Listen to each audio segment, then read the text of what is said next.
સ્ત્રીઓ, પુરુષો, બાળકો, પટેલ, કણબી, કોળી, વાણિયા, બ્રાહ્મણ બધા હોય, પણ સિંહે બધાને પડદા મેલી સરદારજીને પકડીને ફાડીને ખાઈ ગયો. સરદારજીને મારીને ખેંચીને ખાઈ ગયો, ડૂચે ડૂચો ખાઈ ગયો. બધા સિંહ બધા હતા ને કુટુંબના ઘેરી બેડા, આટલા બધા છે, એમાં કોઈને તે પકડ્યો નહીં. અને સરદારજીને મારીને ફાડીને કેમ ખાઈ ગયો? તો આજ મારે પંજાબી ખાવું હતું.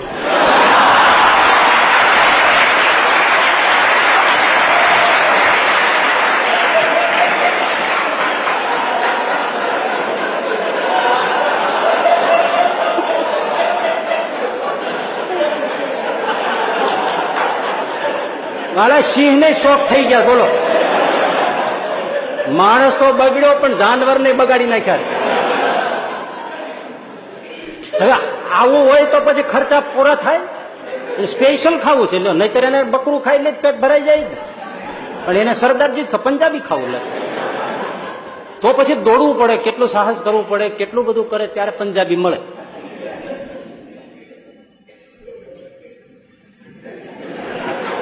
આ ચાર રસ્તા છે ક્રોસ આવે, સિગ્નલ પડ્યું છે એટલે રસ્તા સ્ટોપ થઈ ગયા. 10 લાખની ગાડી વાળો માલિકો અને બેઠેલો અંદર, ત્યાં ભિખારી ટકોરા માર્યા. કોઈ રીતે છોડે જ નહીં. ઓલે બિચારા હશે કે લેન્સ ખોલ્યો, શું છે સાહેબ 100 રૂપિયા આપો. ભિખારી 10-12 લાખની ગાડી માલિકને ભરાઈને ઠકઠકાવીને એનો કાળો લેન્સ ખોલાવ્યો. સાહેબ 100 રૂપિયા આપો. એટલે 100 રૂપિયા સીધે સીધા વિચાર તો એમ વિચાર શું કરવાનો હોય? પણ તારે 100 રૂપિયા કરવા છે શું? સામે કોફી હાઉસ છે ને, 1 કપ 100 રૂપિયાનો મળે છે કોફીનો, પીવો છે. એલા મૂર્ખા, મારે 12 લાખની ગાડી છે તોય હું કોઈ દી 1 કપ 100 રૂપિયાની કોફી આવી નથી પીતો. તો ભિખારી કે તમને નહીં પોસાતું હોય? આમાં ભિખારી કોણ?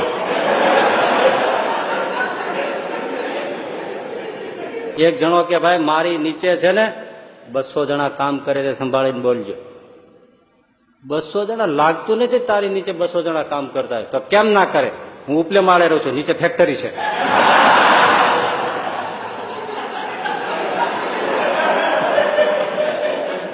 હવે આમાંય અહમ આવી જાય. હવે પોતાની ફેક્ટરી હોય તો શું થાય? એટલે અમુક તો વાતો ન સમજાય. 2 સરદારજી ઉભા હોય, એક સરદારજી બીજા સરદારજી કહેતા હતા કે હું નાનો હતો ને ત્યારે 4થે માળથી નીચે પડ્યો. 4થે માળેથી નીચે પડ્યો હતો. તો બીજો સરદારજી કે તો પછી તું જીવો તો મરી ગયો તો લે.